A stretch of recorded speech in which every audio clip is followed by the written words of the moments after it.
O mundo visivelmente está sendo marcado pelos finais dos tempos. E também há sinais de uma grande crise mundial acontecendo. As nossas vidas se mostram cada vez mais curtas e passageiras aqui na Terra. Estamos vivendo um cenário onde a pobreza e a fome ceifam vidas como nunca antes, onde os falsos profetas proliferam, a desesperança aumenta e as almas estão sendo vastamente perdidas. Mas, em meio a tudo isso, reconhecemos a urgência da nossa missão. Há uma luz de esperança através dos Gideões missionários da última hora. Esse é um projeto do coração de Deus, como guardiões da fé e da ação social. Com mais de 44 anos de história e um exército de mais de 1000 famílias de missionários, nos dedicamos à obra missionária que transcende fronteiras. Estamos em 21 nações, tocando inúmeras vidas com o Evangelho de Cristo. No entanto, sabemos que ainda é pouco, pois há milhões e milhões de pessoas para serem alcançadas pela palavra de salvação. Nós, os Gideões missionários da última hora, estendemos um convite a todos aqueles que sentem o chamado para unirmos nossas forças nesta causa. Você já pensou no que apresentará diante de Deus no dia do juízo final? Pois, neste momento crucial da história da humanidade, a verdadeira medida de nossas vidas será determinada pelo que fizemos em prol do reino. A vida aqui na terra é breve, como um piscar de olhos, mas no céu ela será eterna. Oh, glória! Aleluia! É hora de agir. É hora de juntos fazermos missões no Brasil e nas nações, pois essa é a ordenança do Senhor e nossa tarefa mais importante que temos nessa vida. Venha fazer parte deste exército de Cristo, apoiando a obra missionária dos Gideões. O Espírito Santo está nos conduzindo a fazer missões nesta hora final. Gideões missionários da última hora, unindo o Brasil para evangelizar o mundo.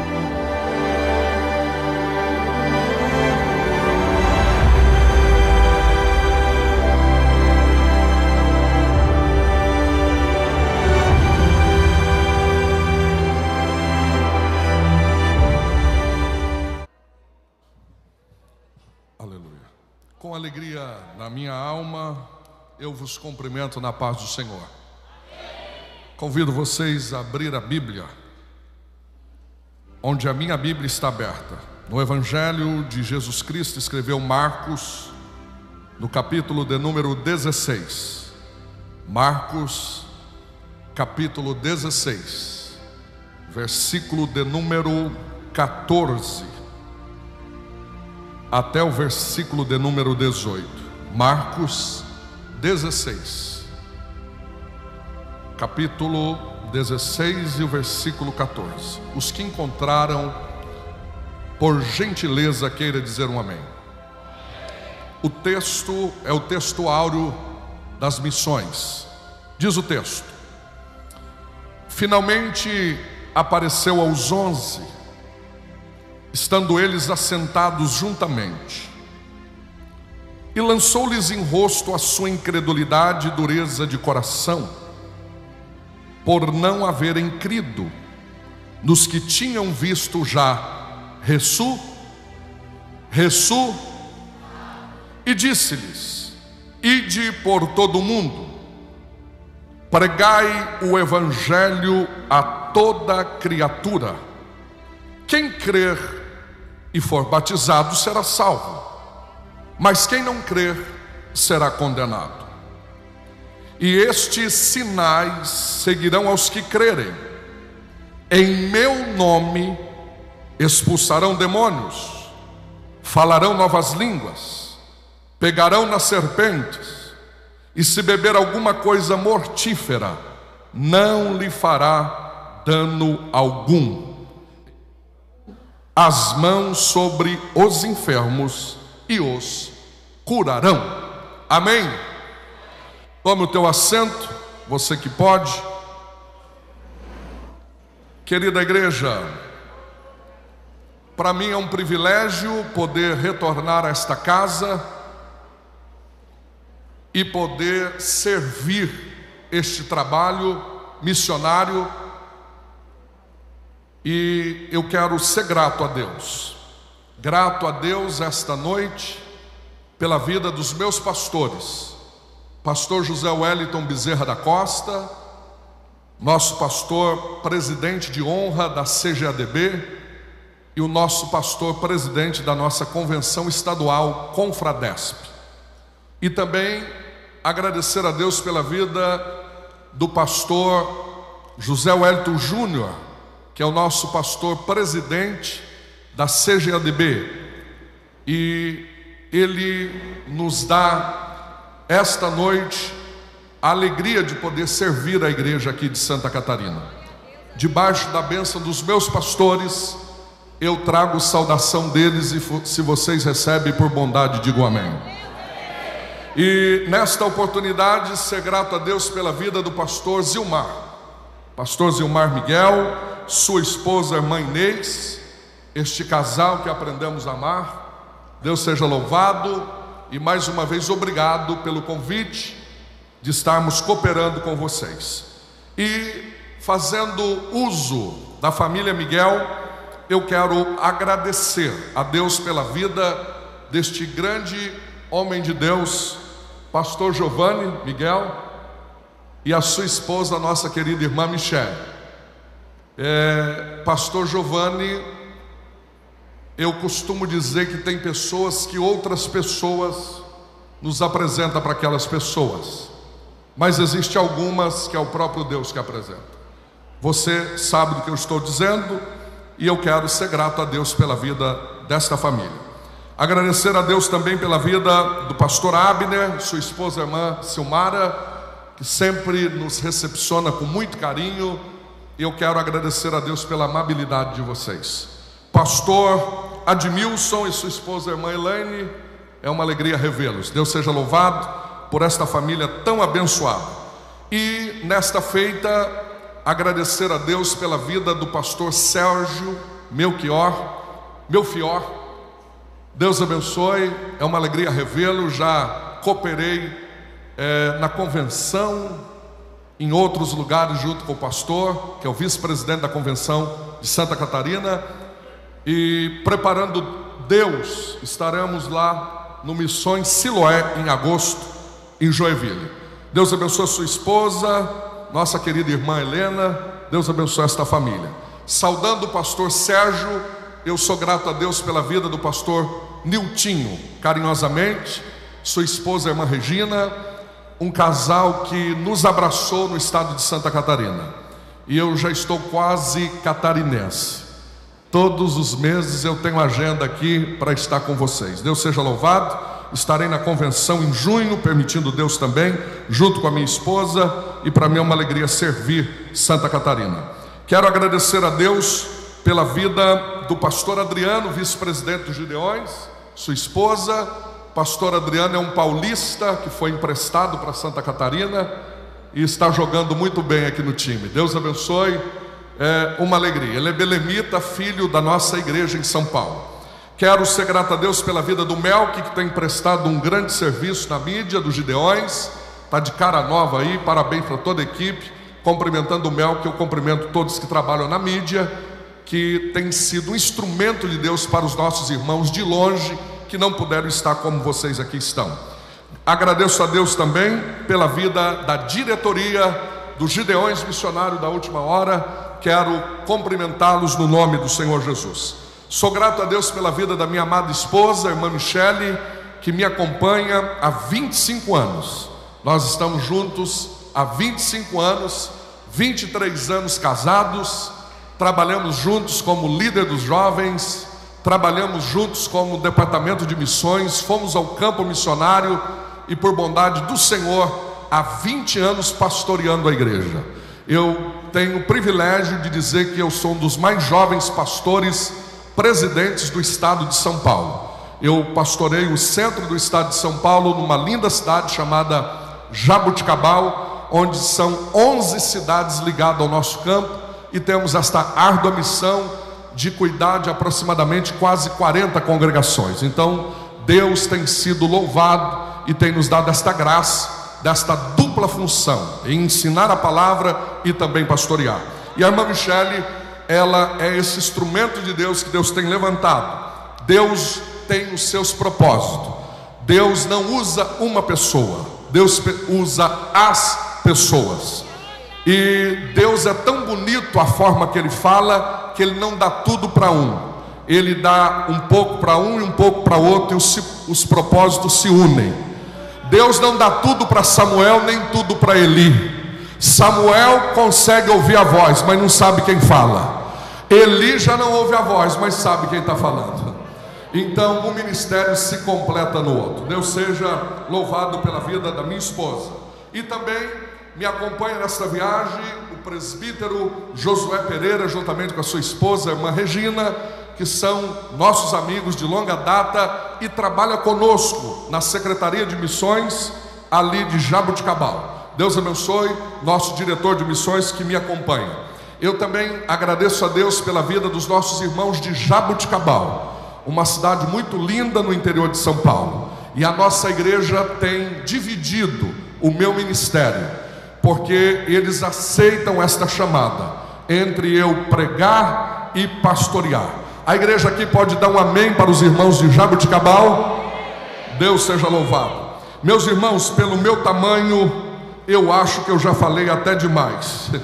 Quantos vieram aqui ouvir a voz de Deus, queira dizer um amém? Cumprimento todos os nossos irmãos que fazem parte, os nossos políticos que estão conosco. Deus abençoe cada um de vocês. Eu também não posso esquecer, pastor Zilmar, que eu estou trabalhando com a editora Kalel. E hoje ela me dá um presente. Eu escrevi várias obras já, mas esta é um presente que eles têm me dado. E é um livro que eu estou lançando hoje aqui, juntamente com a editora Kalel, que está lá na Banca dos Gideões, ali na loja dos Gideões. Se você quiser adquirir, é Endereços Transformados, as 13 casas que Jesus visitou. Eu ministrei uma série de mensagens na nossa igreja, de 13 cultos de doutrina. Cada culto era uma casa que Jesus visitou. E eu encontrei na Bíblia 12 casas que Jesus visitou. Aí tem a 13ª casa. Pergunta: qual é a 13ª casa? É a sua casa. É a casa que Ele vai visitar. Quantos creem que Ele vai visitar a tua casa? Então esse livro foi um compêndio de escritos que gerou esse livro. E eu estou muito feliz de poder apresentar para vocês. E esse aqui eu trouxe para o pastor Zilmar e sua esposa, a irmã Inês, e gostaria de entregá-los.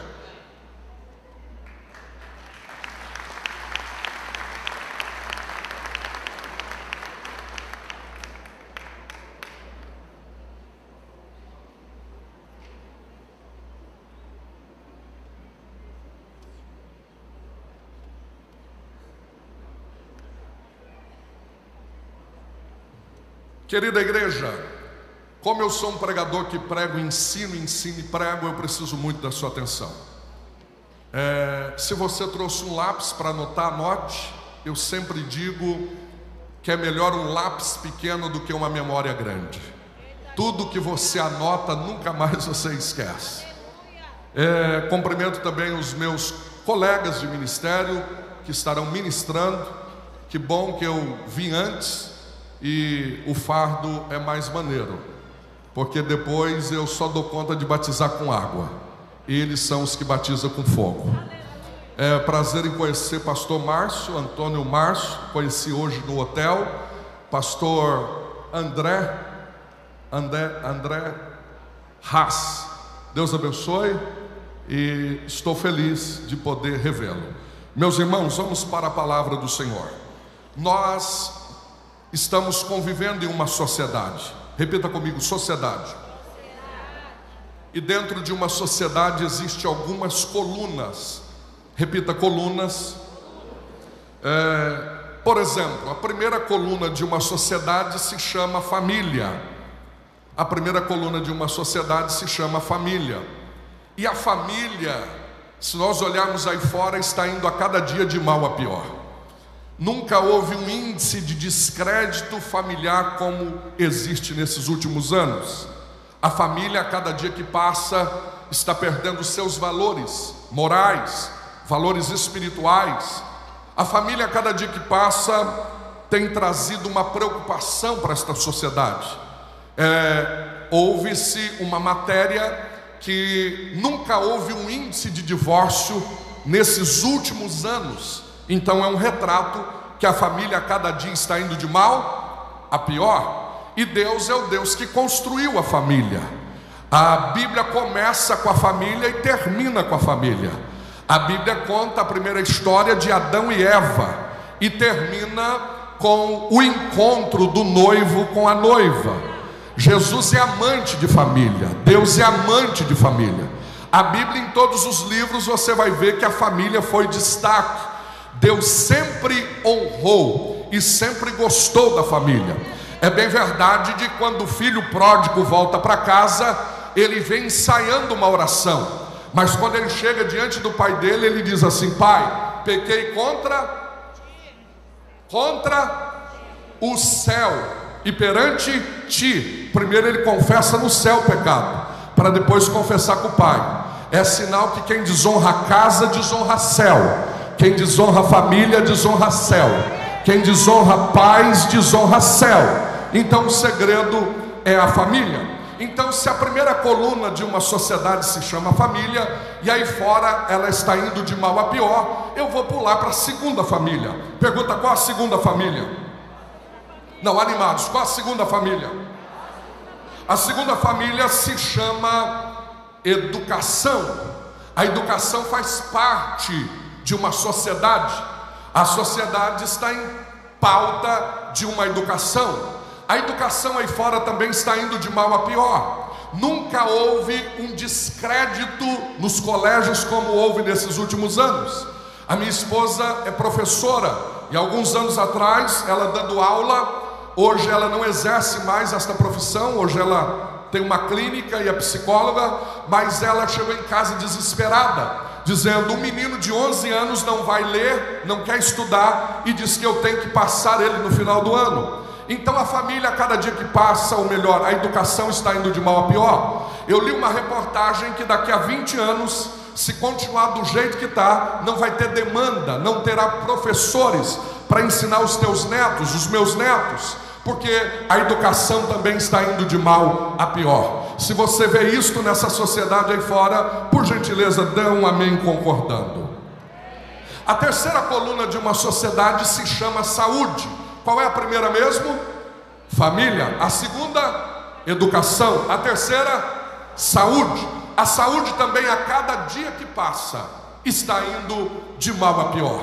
Nunca houve um índice de infecções, nunca houve um índice de mortes como está tendo nesses últimos tempos sobre algumas enfermidades. É bem verdade que a Covid-19 veio dizimar a terra.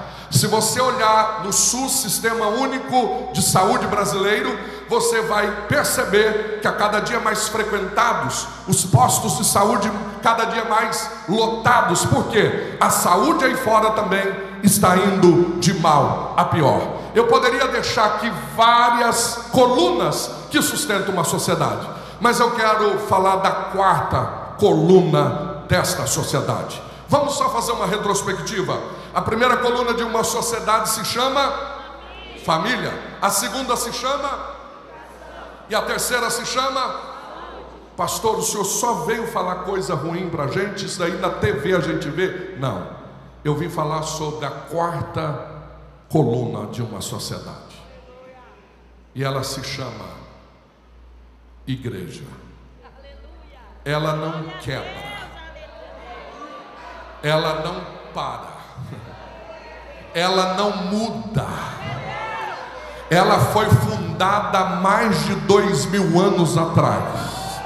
Entra governo, sai governo, e esta igreja continua de portas abertas, declarando que Jesus Cristo salva, Jesus Cristo cura, Jesus Cristo batiza no Espírito Santo e em breve voltará. Esta igreja começou pequena, Esta igreja começou com o filho de uma mulher por nome de Maria. E ele vem ensinando esta igreja. Ele veio alicerçando esta igreja. Ele veio dando um prisma como esta igreja seria fundada. Ele chama 12 homens. E ele faz algo que a gente está deixando de fazer. Em 3 anos e meio, ele faz algo que a igreja está parando de fazer.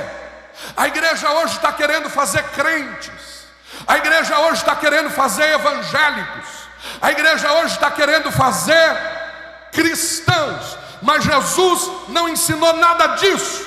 Ele não disse para a gente fazer crente, não disse para a gente fazer evangélicos, não disse para a gente fazer nenhum cristão. Aliás, crente todo mundo é, porque foi Ele que fez todos nós, a nossa imagem, a semelhança dEle. Todos querem ser evangélicos, mas essa palavra nem na Bíblia tem, e todo mundo acha bonitinho. E vocês não ficam me olhando com essa cara não, senão eu vou achar que Deus já está me usando aqui. Todo mundo agora está bonitinho dizer sou cristão, mas cristão na Bíblia só apareceu em Atos dos Apóstolos como forma de piada. Tinha um grupo dos discípulos de Jesus e eles diziam: olha aí os cristãos. Então foi de uma forma zombaria que eles falaram a palavra cristão. A única definição que Jesus deixou para esta igreja, ele disse para aqueles 11: ide, fazei discípulo. Olha para quem está do teu lado aí e diga: você é crente, você é evangélico, você é cristão ou você é discípulo?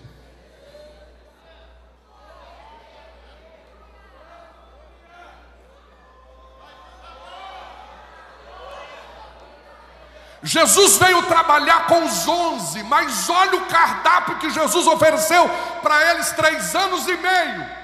Jesus ensinou comportamento, ensinou caráter, ensinou reino, ensinou renúncia, ensinou negue-se a si mesmo. 3 anos e meio batendo na mesma tecla. Vocês têm que guardar a espada, vocês têm que nascer de novo, vocês têm que ser nova criatura todos os dias, para depois, Fábio, olhar para eles e falar: agora vocês estão prontos, ficar em Jerusalém para ser cheios de poder. Primeiro foi 3 anos e meio de discipulado, trabalhou com caráter, mudança de comportamento, o que é reino, o que é negue-se a si mesmo, o que é obra missionária, para depois. Vou mandar o Espírito Santo agora. E a gente está fazendo tudo errado. O camarada vem para um culto de domingo e glória a Deus, aceita Jesus, levanta a mão. Vem o segundo domingo, a gente diz: vai prestar. Vem o terceiro domingo, a gente diz: opa, já coloca ele com os jovens ali, ó. Vem o quarto domingo, aceita uma emoção do culto e fala lá, lá, lá, lá, lá. A gente diz: foi cheio, mas não trabalhou com caráter, não mostrou que é reino, não falou que é negue-se a si mesmo. E se a congregação for pequena, já vira porteiro. É por isso que cresce uma geração de crentes que não são discípulos. É por isso que cresce uma geração que qualquer coisa, o espírito de abrir salão já desce neles. O espírito de abrir salão. Já viu esse espírito de abrir salão? Eu não concordo com ele, eu vou abrir a minha igreja, porque não é discípulo. Discípulo, se ele cantar, ele glorifica. Se ele não cantar, ele glorifica. Discípulo, se fazer parte da diretoria, ele está indo para o céu. Se não fazer parte, continua indo para o céu. Discípulo é discípulo.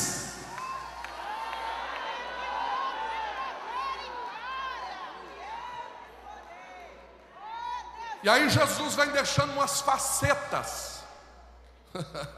Eu vou chegar no texto.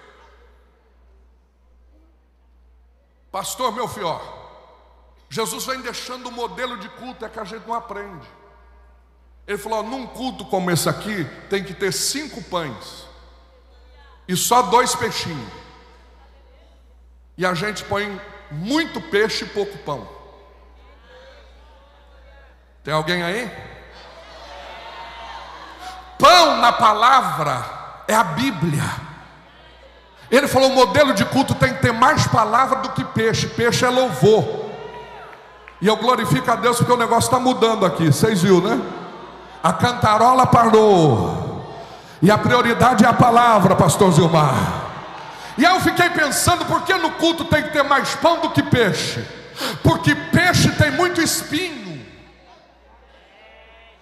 E se o camarada come muito peixe, é perigoso engasgar. Mas se tiver mais pão que a palavra, o pão limpa o espinho da garganta, e o povo abre a boca para glorificar e exaltar o nome daquele que tem. E aí Jesus vem deixando um modelo de culto, é que a gente não pega. Ele um dia chega agora na casa de Jairo e expulsa todo mundo lá de dentro e diz, só vai ficar a filha, a família de Jairo, modelo de culto. Vai fim, os meus discípulos podem entrar e eu também. Então vamos lá, ele está dizendo, na igreja tem esses 4 tipos de personagem. Vamos lá, o primeiro, tem que ter família. Segundo, tem que ter discípulo. Terceiro, tem que ter Jesus. E em quarto, tem que ter problema. Igreja que não tem problema não é igreja. Aleluia, quem está entendendo? Aí ele vem mostrando detalhes como ele quer a igreja. Aleluia, ele vai andando, ele vai mostrando, ele vai dizendo, a ingratidão vai morar na igreja, porque eu vou curar 10 leprosos, só um vai voltar. Aleluia. E ele vai mostrando os detalhes da igreja, e ele vai aparecendo com muitos detalhes. Eu queria ficar aqui, mas eu quero ir para o texto. E aí ele vai olhando e dizendo, igreja, eu só vou mostrar na Bíblia 3 ressurreições para vocês. Eu vou mostrar que eu ressuscitei o filho da viúva de Narim na beira do caminho. Eu vou ressuscitar a filha de Jairo dentro de casa. E eu vou ressuscitar Lázaro há 4 dias cheirando mal. É modelo de igreja. Ele vai dizer, tem gente na igreja que vai morrer na beira do caminho. Tem gente na igreja que vai estar morrendo dentro de casa. E tem gente na igreja que o diabo vai dizer, já cheira mal, não tem mais jeito. Mas eu ressuscito quem morreu na beira do caminho. Eu ressuscito quem morreu dentro de casa. E eu também ressuscito até quem já cheira mal. Quem está entendendo o modelo da igreja? Eu vou falar só mais um modelo, tem vários, mas esse aqui me encanta e eu fecho a introdução e já entro no texto. Ele agora vai chegar no templo e vai expulsar os cambistas.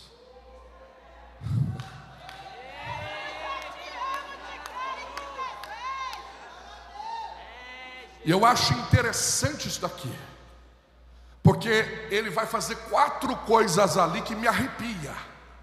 E a gente lê o texto e não entende, porque Bíblia não foi feita para ler, Bíblia foi feita para meditar.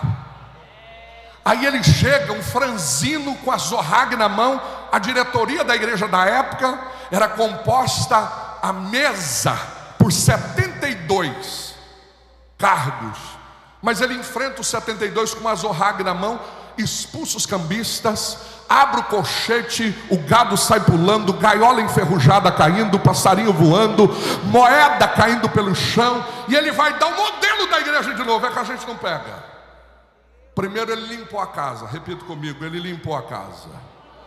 Diga, a casa tem que estar limpa. A segunda coisa que ele faz, ele diz, eu vou mostrar que a casa tem que ser casa de oração. Vocês nunca leram que na minha casa será chamada de casa de oração? Primeiro ele limpa, depois a casa vira casa de...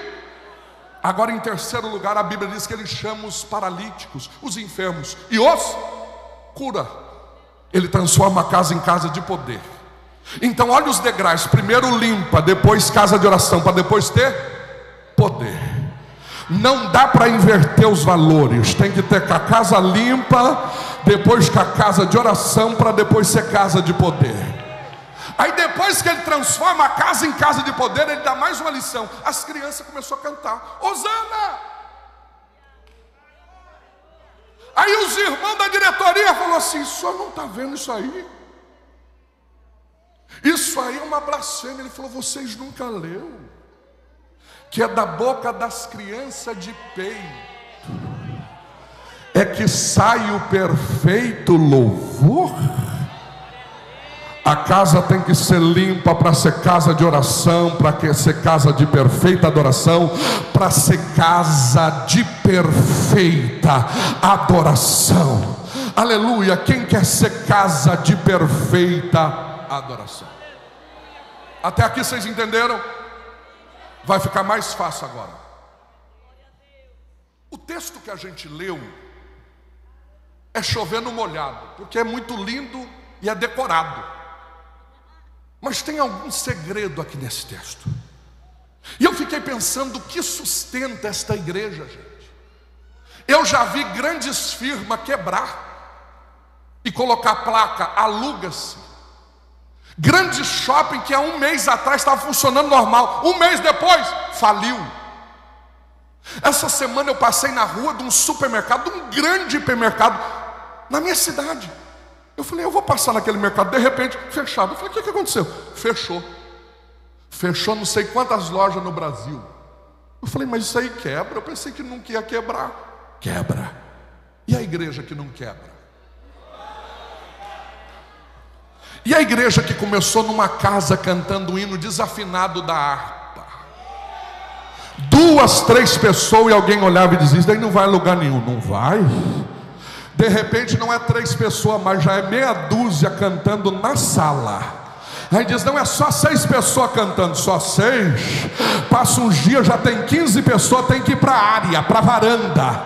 Aí de repente virou um ponto de pregação. Alguém diz: isso aí não vai nada, porque só tem 12 crentes dentro de uma varanda. Ah, se você soubesse o que o segredo que sustenta esta igreja, dos 12 já virou 30, dos 30 já está comprando terreno parcelado para construir, fazendo mutirão. De repente tem uma assembleia de Deus lá, como dizia o prefeito, no meio do nada, no meio do mato.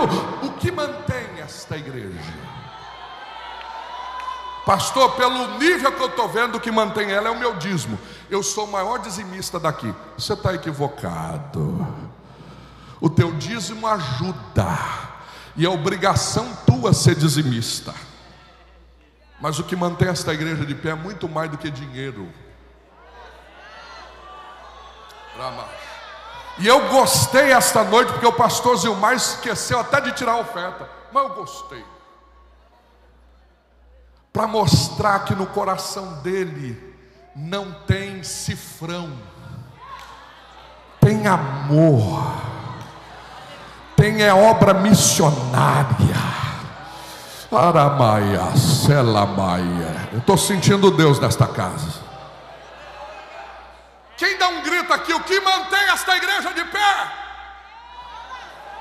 Vamos lá, 3, 2, 1. Pergunta para mim, qual o primeiro segredo? Não, animado que eu estou animado. Eu cheguei do Japão quinta-feira, ontem já saí de viagem, eu estou mais animado que vocês. Pergunta aí, qual o primeiro segredo? O primeiro segredo está no verso 14. Estando todos eles reunidos, Jesus apareceu no meio deles, estando já ressuscitado. O primeiro segredo desta igreja é que o túmulo está vazio. O dono dela inaugurou ela lá no Calvário. Ele morreu, mas ressuscitou ao terceiro dia. A grandeza deste evangelho é que o túmulo está vazio. O segredo desta igreja é que o nosso Deus vive. Quem crê que o túmulo está vazio? Ernesto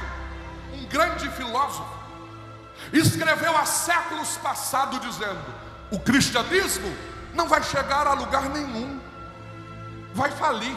Por que, Ernesto? Porque ele acredita simplesmente em um túmulo vazio. Que pena que você morreu, Ernesto. Eu queria te apertar a mão hoje. Eu queria te dizer: o maior segredo desta igreja é túmulo vazio. É túmulo vazio. O que mantém esta igreja de pé não é o teu talento. O que mantém esta igreja de pé não é a tua credencial de ministro. O que mantém esta igreja de pé não é o teu terno bonitão, não é a minha gravata. O que mantém esta igreja de pé é que o túmulo de Jesus foi aberto de dentro para fora. Foi aberto de dentro para fora. E você pode chegar em Israel hoje, tem uma placa dizendo lá: ele vive, ele vive, ele vive, ele vive, ele vive. Alguém está acreditando que o túmulo vazio? Alguém está glorificando o Deus do túmulo vazio?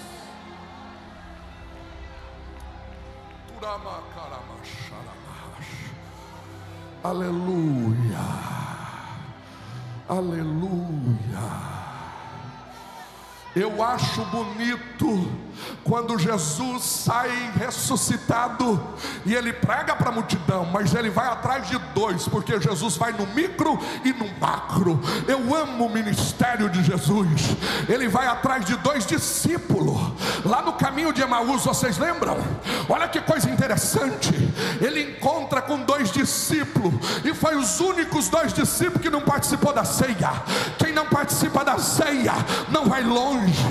Quem não participa da ceia desacredita de túmulo vazio.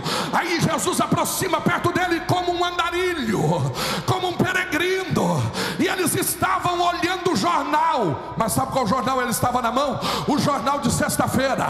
O que estava escrito no jornal de sexta?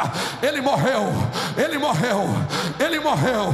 Aí Jesus chegou, já era domingo, e por incrível que pareça, domingo é em dia de quê? Escola Bíblica Dominical. Foi a primeira escola bíblica dominical da história. Está no texto, está dizendo assim: e começando por Moisés, foi por todos os profetas, terminou em Malaquia. Ele começou no Pentateuco e tem uma aula de Antigo Testamento. Escola Bíblica Dominical. Mas era domingo. Tem crente com o jornal de sexta-feira na mão, só consegue ver tragédia, só consegue ver morte. Eu vim te dizer: ei, o Gideon já começou. Tem jornal, tem jornal novo. Me ajuda a pregar. Olha para esse irmão que está do teu lado e diga assim: se você não passou na banca, ainda passa. Tem jornal novo, e no jornal está escrito: ele vive, ele vive, ele vive. Quem crê que ele vive, o túmulo está vazio. Primeiro segredo que sustenta essa igreja é que o túmulo está vazio. Vamos acelerar. Segundo segredo, pergunta qual é? Está no verso 15, está na Bíblia. Ele disse assim: ide por todo. Opa, tem um segredo aí. Quantas vezes eu orei para Deus salvar só minha linda Jaboticabal? Eu quero 3.000 almas aqui, Jesus. Quantas vezes você orou dizendo: salva a minha família, a minha casa? Que bom que a visão de Deus não é igual à nossa. Quantas vezes você cantou: entra na minha casa, minha do vizinho, se der tempo? Porque a visão tua tem limites, a de Deus é ilimitada. O segundo segredo que mantém esta igreja de portas abertas é que a visão do dono dela é uma visão grande, é uma visão ampla. Se fosse a tua visão, você ia dizer assim: 10 dias de congresso é muito dia de culto. É porque a tua visão que é pequena. E crente que não dá conta de participar de 10 dias de congresso não está pronto para ir para o céu. O culto lá não acaba. Ronald, a visão de Deus é maior do que a nossa. A visão nossa tem limites, a de Deus é ilimitada. É por todo mundo. Se a visão de Deus fosse igual à nossa, Daniel Berg e Gunnar Wingre tinha ficado lá nos Estados Unidos ou na Suécia. Mas Deus falou: não, eu vou colocar a minha visão na visão deles. E eles vão alcançar um estado por nome Pará. Eu estou arrepiado aqui. Eu vou encontrar as nações. Eu vou visitar uma cidade pequena, mas eu vou dar visão grande para eles. Eu vou visitar o sul do estado, um lugar que ninguém acredita, mas a visão que eu vou dar para um homem lá vai ser uma visão grande, vai ser uma visão ilimitada, vai ser uma visão de mais de 1000 famílias, pregando todos os dias: Jesus Cristo cura, Jesus Cristo salva, Jesus Cristo batiza no Espírito Santo, e em breve voltará. Eu quero te convidar, entra na visão do dono da igreja. O dono da igreja está dizendo: eu vou abrir a porta, eu vou estender, porque a minha visão é maior. Quem acredita que a visão dele é maior? E tem hora, irmão, que no ministério, pastores, me permitam, que nós precisamos entender qual é a visão de Deus, porque a dele é uma visão grande e a nossa é muito. E temos que tomar cuidado com quem a gente anda. Agora é uma palavra pastoral, porque eu sou total flex, o pastor Zé Wellington diz que eu sou pastor e evangelista ao mesmo tempo. Vocês lembram de Eliseu? Ele estava dormindo em Dotã, foi pregar em Dotã. Eu já volto para o texto, estou abrindo um parênteses. E quando ele está dormindo, o profeta gosta de dormir um pouquinho até mais tarde. O Geazi foi tomar o café. Quando ele abriu a janela do hotel, a cidade estava cercada de inimigos. Ele vem tremendo para a porta do quarto do profeta. Bate na porta do quarto. Profeta Eliseu, o senhor não sabe o que está acontecendo. O quê? Os inimigos estão lá fora. Sério? É. Vão engolir a gente vivo. Se fosse você, o que você faria? Eu com 1,96 m de altura falava: onde é a porta do fundo? O Eliseu, na maior calma, falou assim: Geazi, dobra o joelho. Não, o senhor não está entendendo. Os inimigos estão lá fora. Geazi, eu vou te dar uma lição, Geazi. Pior do que inimigo é quem está com a gente e não tem a mesma visão da gente. Pior do que inimigo é quem congrega com a gente e não tem a mesma visão da gente. É quem viaja com a gente e não tem a mesma visão da gente. Eu vou orar, Geazi, para Deus abrir os teus olhos, porque o dono desta igreja tem uma visão grande. Inimigo a gente sabe, Geazi, quem deu a vitória é o dono da igreja. Não preocupa com o inimigo. Olha para quem está do teu lado aí, diga assim: não preocupe com os teus inimigos, preocupa com a tua visão. Glória! Vocês aguentam mais uma lição ou já vai acabando? Mais uma, pastor? Pergunta: qual a terceira lição? Eu aprendi com meu pai que é melhor deixar o povo com sede do que matar afogado. Pergunta: qual a terceira lição? Não, dá um grito: qual a terceira lição? A terceira lição continua no verso 15. Ele diz assim: ide por todo, pregai o. Opa, olha o segredo aí. É que pregamos, sabe qual é o segredo desta igreja? É que a gente não fica contando historinha de coach, 20 passos para vencer, 65 conquistas. 365 estratégias. Não, a gente prega aqui o evangelho de poder. Eu não estou dizendo que Cecília Meirelles disse, eu não estou dizendo o que Paulo Coelho pensa, o que Augusto Cury escreve, com todo respeito. Esta igreja, se dependesse desses escritores, pastor Alexandre, já teria fechado a porta.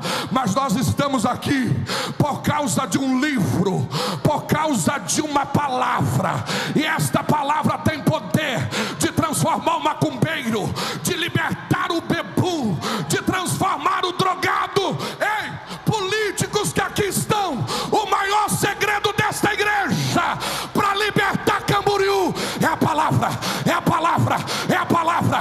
A palavra é luz para os nossos pés. Salmo 119, versículo 105, o salmista escreveu. Salmo 119, versículo 11: escondi a tua palavra.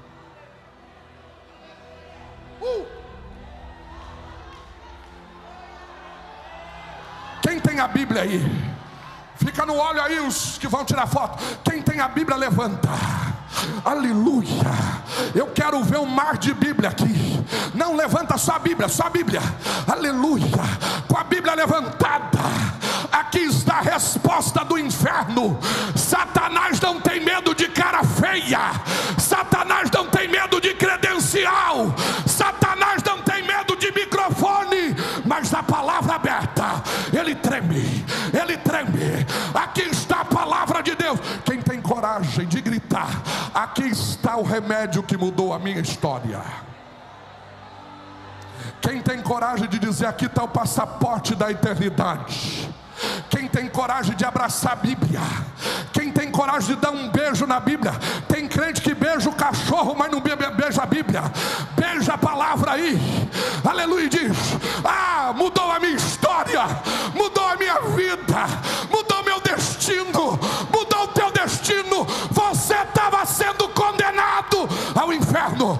Ah, João 8:32: reconhecereis a verdade, e a verdade. Glória. Primeiro segredo que sustenta uma igreja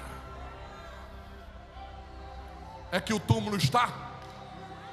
Segundo segredo que sustenta uma igreja é que a visão de Deus é uma visão grande.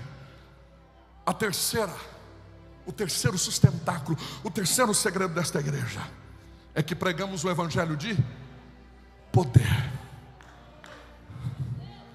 Tem mais uma, dá para ir mais uma? Dá, meu chefe? Vocês querem mais uma? Diga, mais uma. Pergunta: qual o quarto segredo? O quarto segredo está no verso de número 17. Olha que coisa linda. E estes sinais seguirão em meu.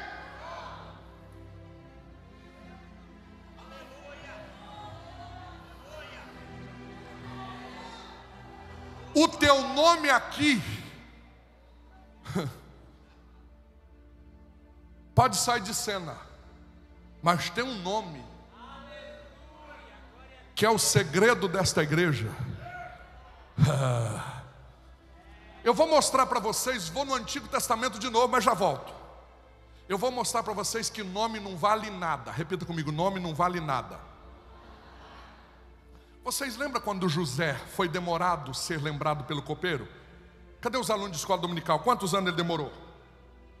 Quantos anos? 2 anos. 2 anos ele demorou. Sim ou não? Quando o copeiro lembrou dele depois de 2 anos? Obrigado, querido. O nome de José é difícil ou fácil?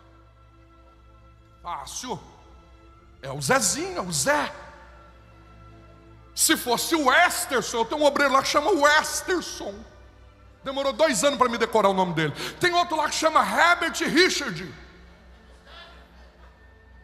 O pai dele assistia muito Sessão da Tarde.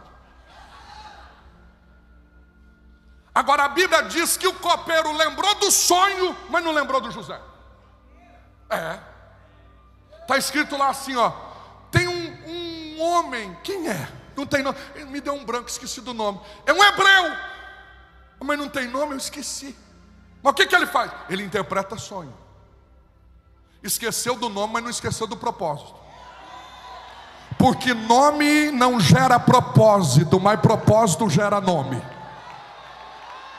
Pode até esquecer o teu nome, o meu nome não saiu na lista. Eu não queria nem que saísse, porque dá uma tremedeira pregar aqui. E olha que faz mais de 20 anos que eu venho pregando, né? Mas aqui dá uma tremedeira, pastores. O teu nome não saiu na lista, não liga não. Nome não gera propósito, mas propósito gera nome. Eu volto para o texto para a gente começar a encerrar. Existe um nome nesta igreja que é sobre todos os nomes. E eu gostei, porque até a hora que eu contei, falou 40 vezes o nome de Jesus aqui. Os louvores da coreografia foram uns hinos tremendos, aquele hino do Baruque que fala Jesus, Jesus, e eu fui contando. Só na hora que eu contei, depois eu perdi a conta. Foi 40 vezes já pronunciado nesse culto o nome de Jesus. Eu glorifiquei. Quantos podem glorificar pelo nome de Jesus? No Antigo Testamento precisava de muitos nomes para resolver problema. Precisava de muitos? Se precisava de cura, tem o Deus da cura do Antigo Testamento. Era mais de 70 nomes. Se precisava de algo, Jeová Rafá, Jeová Sabó, e vai indo, tantos Jeová. Mas Paulo escreveu assim, olha, e Deus lhe deu um nome que está acima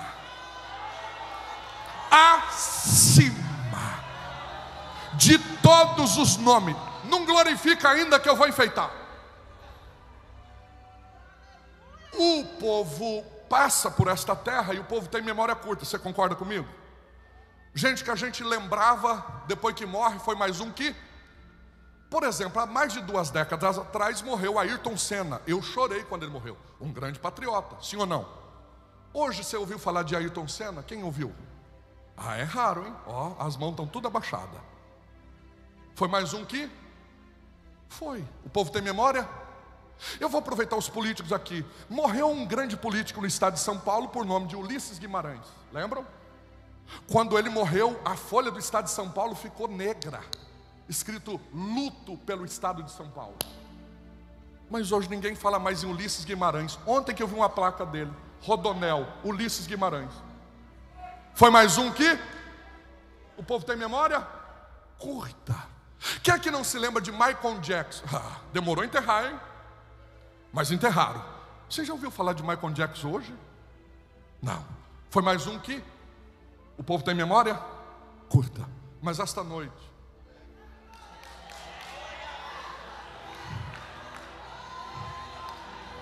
missionários, me desculpa a honestidade, nós não estamos aqui por causa de vocês, não. Vocês são a cereja do bolo, mas o recheio desse bolo, que chama obra missionária, é um nome que há mais de 2000 anos atrás ele também entregou o seu sangue, mas ao terceiro dia ele ressuscitou. E nós vamos começar hoje, vai ser 10 dias falando no nome dele. Se pregador vir aqui falar de filósofo, não aceita não. Vamos voltar a falar do nome de Jesus. Vamos voltar a falar do nome que tem, do que pode, do que é. Este nome resolve problema. Este nome toca onde o homem não pode tocar. Este homem faz o que o remédio não pode fazer. Tem alguém falando Jesus. Tem alguém falando Jesus. Não precisa enfeitar, é só dizer Jesus, Jesus. Pode ser banguelo, diga Jesus. Pode cantar desafinado, diga Jesus. Pode não saber pregar, diga Jesus, Jesus, Jesus. Tem alguém dizendo, eu quero ouvir, eu quero ouvir, eu quero ouvir.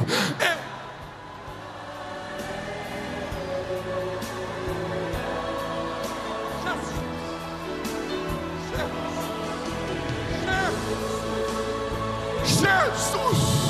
Se você canta, canta para a glória dele. Se você prega, prega para a glória dele. Se você lidera, lidera para a glória dele. Se você é missionário, missionário, seja missionário dele. Se você pastoreia, seja pastor para ele. Se você prega, prega o nome dele. Prega o nome dele. Eu encerro.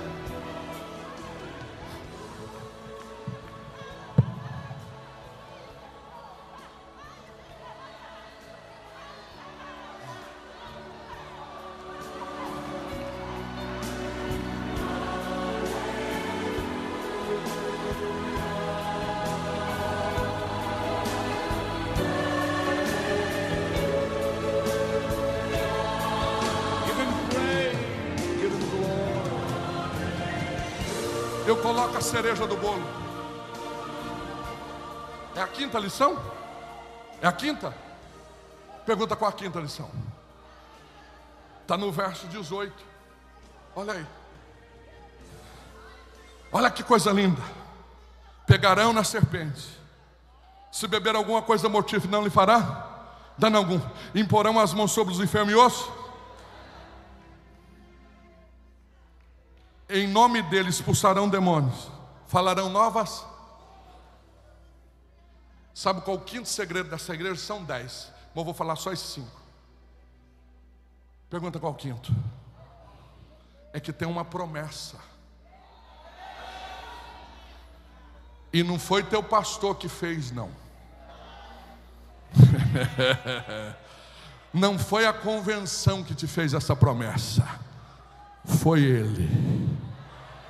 E estes sinais seguirão aos que crerem em meu nome. Expulsarão demônios, falarão novas línguas. Só coisa para crente pentecostal. Imporão as mãos sobre os enfermos e os curarão. Se beber alguma coisa mortífera, não lhe fará dano algum. Quem tem uma promessa de Deus aqui? Se foi Jesus, o dono desta igreja, que fez a promessa, você pode ficar tranquilo, tranquila. Pergunta por quê? Porque a promessa de Deus não tem data de validade. Se foi algum dos nossos amigos, companheiros aqui, ó, os políticos, se foi esse que fez a promessa, cuidado, hein? Se foi alguns pastores, eu estou no meio, tá? Cuidado com esse grupo de pastores, hein? De repente eles podem falar na emoção. Mas se foi Jesus que fez a promessa,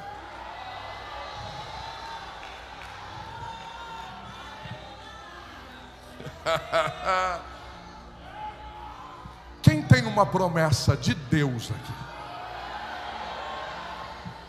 Pastores, obreiros, eu encerro dizendo: uma irmã lá de Minas Gerais foi num culto, por isso que eu falo que Deus trabalha no micro e no macro. Num culto numa garagem. Onde era o culto? Mas o dono da promessa estava na garagem. Aí o pregador faz o apelo, ela nunca tinha ido no culto, católica ao extremo, levantou a mãozinha santa e veio para frente chorando, aceitou Jesus. Aí o dono da igreja tomou a vida do pregador e fez uma promessa para ela. Diz: mulher, eu te chamei para ser uma coluna na minha casa. Os teus filhos serão sementes do meu celeiro. E o teu marido, eu transformo ele num obreiro. Ela chegou em casa, nunca tinha ouvido Deus falar com ela, já chegou crente em casa. Falou para o marido: a partir de hoje eu sou da religião dos crentes. Ele falou: cruz credo, mulher, você não vai ser crente não, nós é crente desde o nascimento. Ele falou: não, mas o Deus lá falou comigo e é o Deus verdadeiro, hein? Eu senti que aquele lá não brinca não. Aí ela virou crente, o marido falou: é fogo de palha. Isso daí vai, não adianta, irmão. Crente, quanto mais bate nele, mais ele cresce. Crente é igual clara de ovo. Quanto mais bate, mais ele cresce. O marido começou a proibir, quanto mais proibia, mais ela dava um jeito de ir para a igreja. O marido não deixava ir no culto de noite, ela ia na consagração de manhã. O marido proibia a consagração de manhã, ela ia na tarde da benção. O marido proibia a tarde da benção, ela ia no domingo na escola dominical. E aí o evangelho não tem jeito. Quando Deus faz promessa, está prometido, não dá para voltar atrás. Aí ela começou a ser crente às escondidas. Teve que batizar nas águas escondidas, tomar ceia escondida. Mas Jesus é o dono da promessa, e promessa de Deus não tem data de validade. Quanto mais o irmão proibia ela ir, mais ela estava nos cultos. Chegou uma hora, ele falou: não tem mais jeito, faz o seguinte, já que você me deu essa decepção na minha igreja, vai para essa igreja de crente, mas o dia que eu chegar da missa, você já tem que estar dentro de casa com as crianças desse culto. Ela falou: combinado. Ela não podia nem receber a bênção apostólica. Ela saía correndo com as crianças e ia embora, mas acreditando na promessa. Tem um teclado aí? Tem um teclado funcionando aí? Acreditando na promessa. Aí quanto menos espera, Deus batizou ela com o Espírito Santo, começou a dar dons para ela, começou a pregar numa tarde da benção aqui, numa tarde da benção ali. Deus começou a cumprir a promessa. O marido em casa, parece que nada tinha acontecido. Um dia o pastor da igreja chamou ela, daquela pequena igreja, e diz: olha, Deus mandou chamar você para ser líder do ciclo de oração. A líder atual teve que mudar e você vai ser a líder. Pastor, eu não posso nem ficar na bênção apostólica. Mas Deus mandou. Deus começava a cumprir a promessa. Virou líder do ciclo de oração, aquela luta, mas Deus sempre cumprindo a palavra. Deus começou a usar essa irmã. Quem crê que Deus ainda cumpre promessas? E Deus começou a abençoar, e Deus começou a ser exaltado, glorificado. E passa um tempo, ela tem que arrumar o congresso do ciclo de oração, é a líder agora. E aí de repente ela começou a trabalhar em todo o evento. Ela diz: meu Deus, me dá graça. Sexta-feira a abertura, Deus abençoou. No sábado deu tudo certo, domingo tudo certo. Quando foi à tarde, ela passou a camisa do marido, para o marido e para a missa. O marido chegou do jogo de futebol e ela falou assim: ó, a camisa tua está pronta para você ir para a missa? Ele falou: para a missa eu não vou, estou muito cansado, ninguém vai sair hoje, nós vamos dormir mais cedo. Ela falou: meu Deus, e agora é o final do congresso. Mas esta irmã tinha uma senha chamada oração. Quem aqui já ouviu falar? Ah, é pouca gente mesmo, é pouca gente. Aleluia. Aí ela entrou no quarto e ela fazia uma oração muito simples, mas muito real. Deus, manda ele para a missa, ou manda para a tua casa. Manda para a missa, ou manda para a tua casa. Manda para a missa, ou manda para... Irmão, crente quando sai da oração, sai cheio. Sai esfregando o demônio pelo chifre no chão. Ela saiu marchando, foi em busca do marido. O marido deitado no sofá, ela diz: levanta, vai tomar um banho e vai para a missa. Ele falou: para a missa eu não vou, já falei que não vou. Então toma um banho, você vai para a igreja comigo. Aí ele diz: para a tua igreja então eu vou conhecer lá. Quem crê que Deus é Deus que cumpre.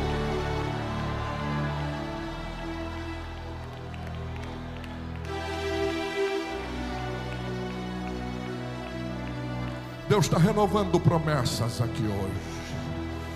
Deus está renovando promessas aqui hoje. Aleluia. Aquele homem foi para aquele culto, sentou na última cadeirinha. Bom, o que eu gosto de Deus é Deus pega quem está aqui, quem está ali, quem está lá fora no telão, quem está do outro lado do mundo assistindo. Um abraço para os nossos irmãos do Japão, que eu preguei lá no final de semana e falei que ia mandar um abraço para eles. Pastor Yukio, 26 anos fazendo a obra missionária no Japão. Deus pega todo mundo no culto. Aquele homem começou a chorar, e a irmã lá do ciclo de oração só levantava a mãozinha e dizia: completa a obra, Jesus, completa a obra. No meio do culto, aquele irmão, irmã Inês, veio com um papelzinho e escreveu para o filho, menininho de 5 anos de idade: leva lá para tua mãe. Quando a mãe leu o papelzinho, estava escrito assim: eu estou colado na cadeira, vem aqui me tirar daqui. E eu estou morrendo de vergonha porque eu não paro de chorar. Se eu tivesse perna, já tinha levantado e ido embora. Aí a mãe pegou a caneta, escreveu do outro lado: quem te colou aí foi o Espírito Santo. Fica tranquilo, porque aqui dentro não é feio chorar, é até bonito. Irmão, vocês já repararam que dentro da igreja é tudo ao contrário? Lá fora o abecedário é ABCD, aqui dentro é OBDC. Lá fora, irmão, homem que não é homem não pode chorar. Aqui macho, para ser macho, tem que chorar e fazer beicinho ainda. Vocês já repararam que é tudo ao contrário, pastor Giovanni? O Jacó um dia entrou no Vale de Jaboque assim, ó, pastor, meu filho, ó. Aí ele saiu de lá assim, ó, todo tortinho. Aí a mulher dele disse: meu filho entrou todo certinho, está saindo todo tortinho. Ele disse: mulher, é agora que eu estou certo. Com Deus as coisas é tudo ao contrário. Quem crê nisso? Feliz foi Jeremias, que a palavra do Senhor é como martelo que esmiuça a penha. A palavra veio, o coração do homem foi quebrado.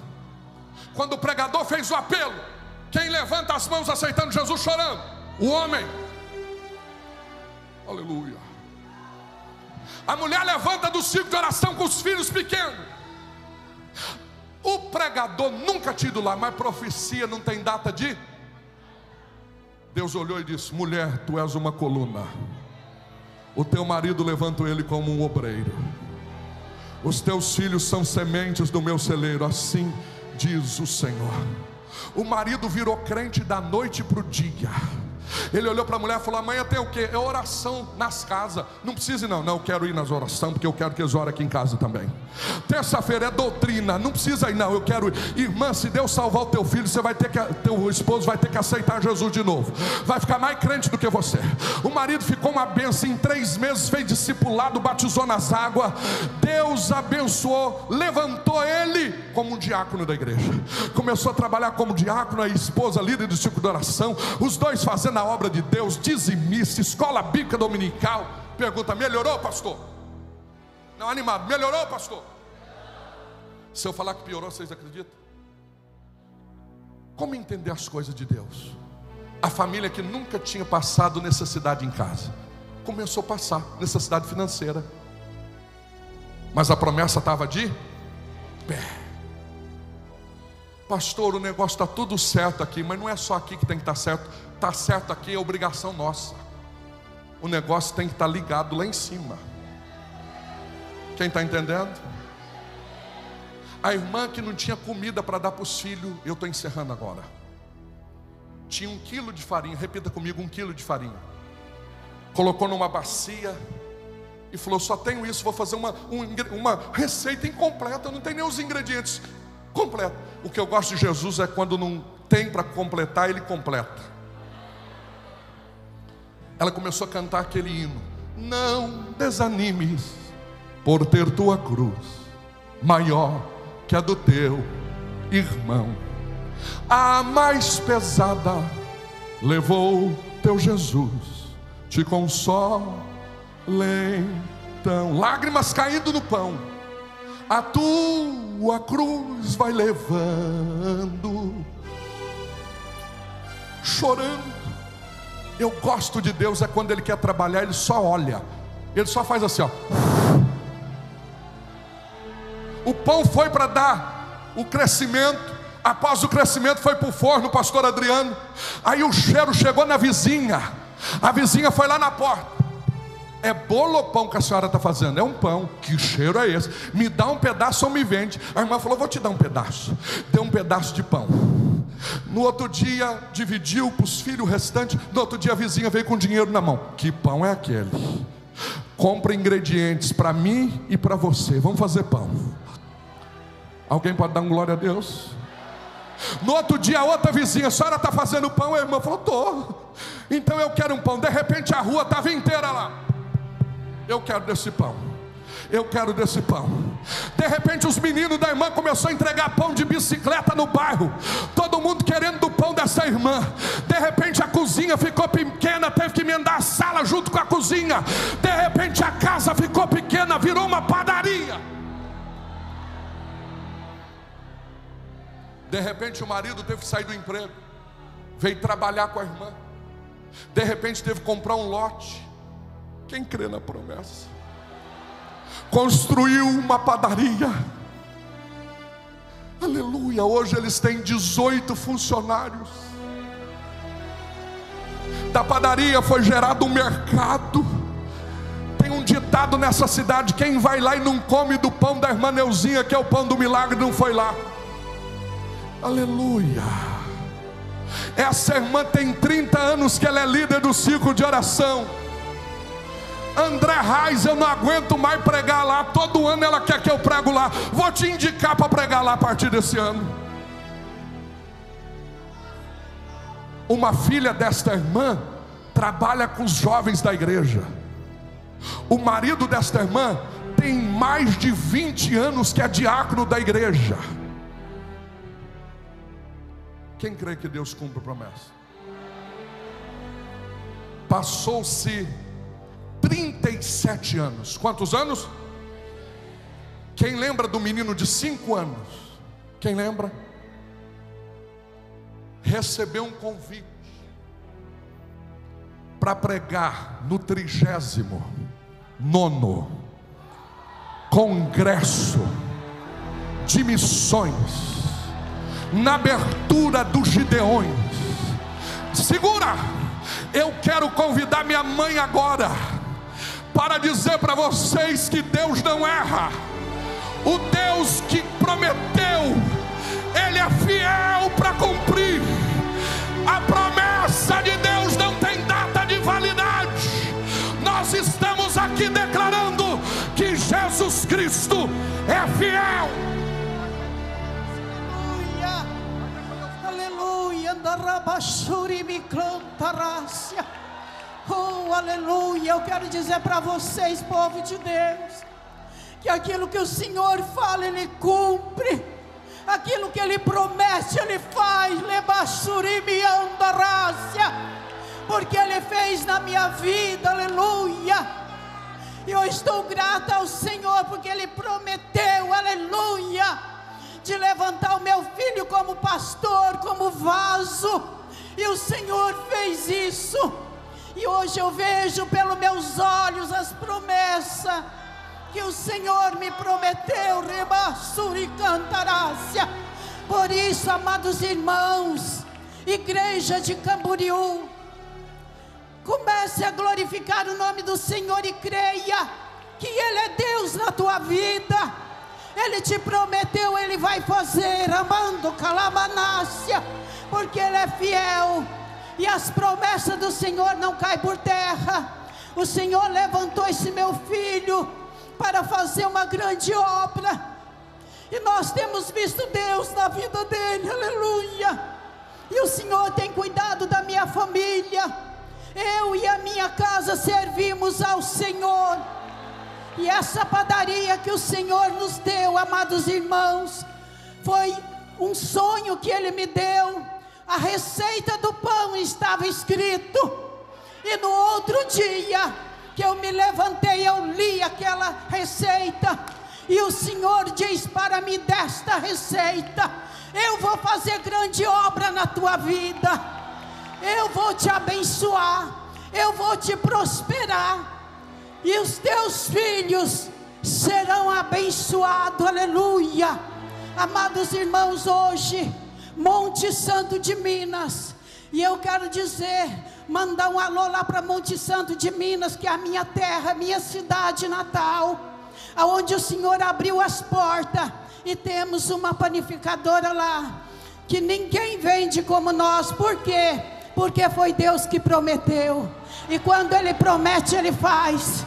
Que Deus continue te abençoando, e eu agradeço essa rica oportunidade.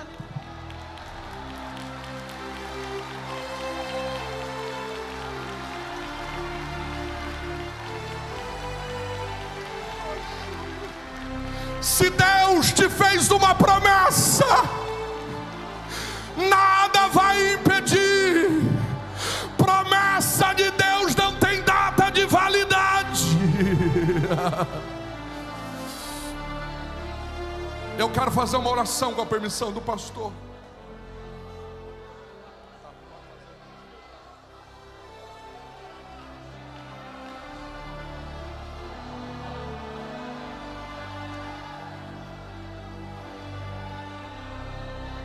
O primeiro convite é o propósito. Onde tem uma alma para Jesus agora? Vai orando aí, cadeias estão quebrando. Não saia agora, não saia, não, é a cereja do bolo. Onde tem uma alma, você que estava distanciado dos caminhos do Senhor, quer voltar hoje. Você que ouviu a palavra. Cadê o missionário de banco aí, o evangelista de banco? Aleluia, aleluia. Onde está você? É só levantar tua mão, nós vamos orar por você. Tem uma alma para Jesus. Aleluia. Aí na internet, quer voltar para Jesus? O Jesus que eu preguei aqui, ele muda histórias. Aleluia. Não tem? Aleluia. Eu vou fazer o segundo apelo.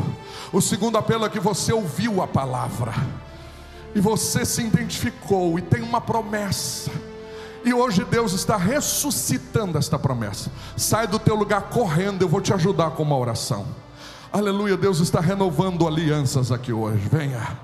O Deus que mudou a história da minha mãe, mudou a história dos meus pais, é o Deus que está aqui hoje.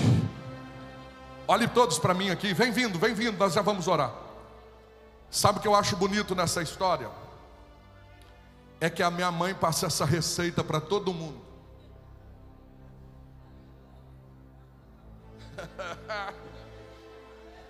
Eu falo, mãe, eu até parei de falar, só não tem medo de passar receita? Ela falou, não, foi Jesus que me deu.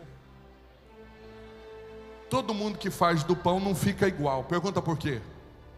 Porque o segredo não é a farinha de trigo, o segredo não é o fermento, o segredo é a unção. Eu estou arrepiado aqui. Não tenha medo da concorrência. O que Deus te deu pode abrir um comércio em frente, pode abrir do lado, que foi Deus que abriu. Olha, eu estou arrepiado aqui. É com alguém que Deus está falando. Deus está dizendo, eu sou o Deus que fiz a promessa.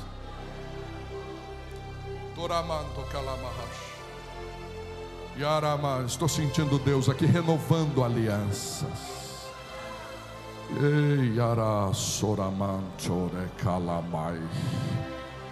Na live tem 50 pessoas aceitando a Jesus. Olha a notícia aí, ó. Pode dar um glória a Deus pelas 50 vidas aceitando Jesus. Se tiver alguém aqui, mais alguém, levanta a mão para a gente ir identificando. Aleluia, aleluia, aleluia. Eu estou sentindo que Deus esta noite está cumprindo promessas, renovando alianças. Sabe o milagre maior? É que passou todos os anos, e hoje sabe quem é o pastor da minha mãe? Deus me deu o privilégio de ser o pastor da minha mãe. Só Deus faz essas coisas. Eu quero que você coloque a mão no teu coração. Eu estou sentindo algo do céu aqui. Pastores, obreiros, missionários e missionárias, a promessa de Deus continua de pé.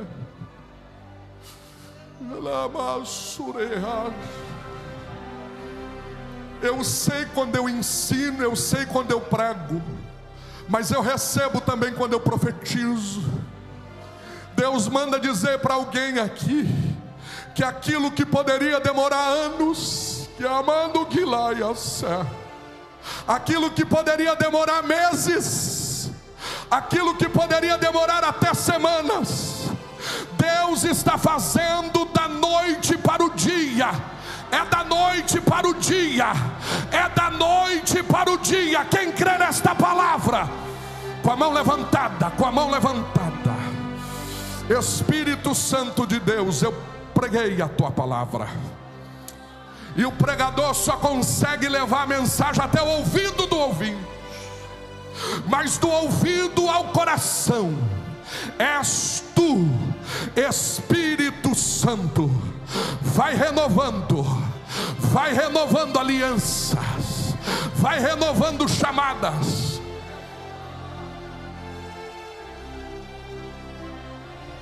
Vai renovando, vai renovando, vai renovando, vai renovando. Eu estou sentindo Deus renovando alianças. E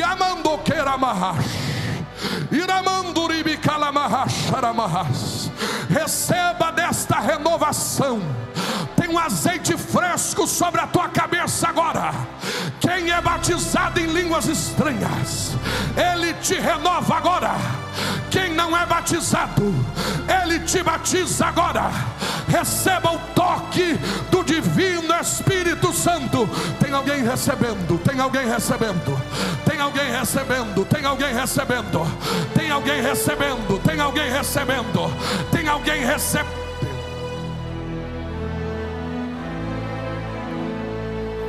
Põe a mão no ombro deste companheiro aí, desta companheira, aqui na nave, aí também, aleluia, aqui no altar, os missionários. A mensagem de Deus é: o túmulo está vazio. A visão de Deus é maior do que a nossa. Pregamos o evangelho de poder e proferimos o nome que está acima de todos os nomes.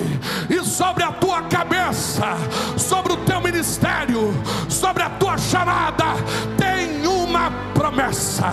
Tem uma promessa. Só quem tem promessa. Eu vou estar ali no estande dos Gideões, autografando o livro para vocês, as 13 casas que Jesus visitou. E eu tenho também outro livro hoje, a cereja do bolo, que eu conto o testemunho da minha mãe. Você pode nos procurar ali. Aleluia, nossa irmã vai estar louvando. Não saia daqui com as mãos levantadas. Aleluia. Só quem tem uma promessa vai falar no ouvido desse companheiro, desta companheira aí. Promessa de Deus não tem data de validade.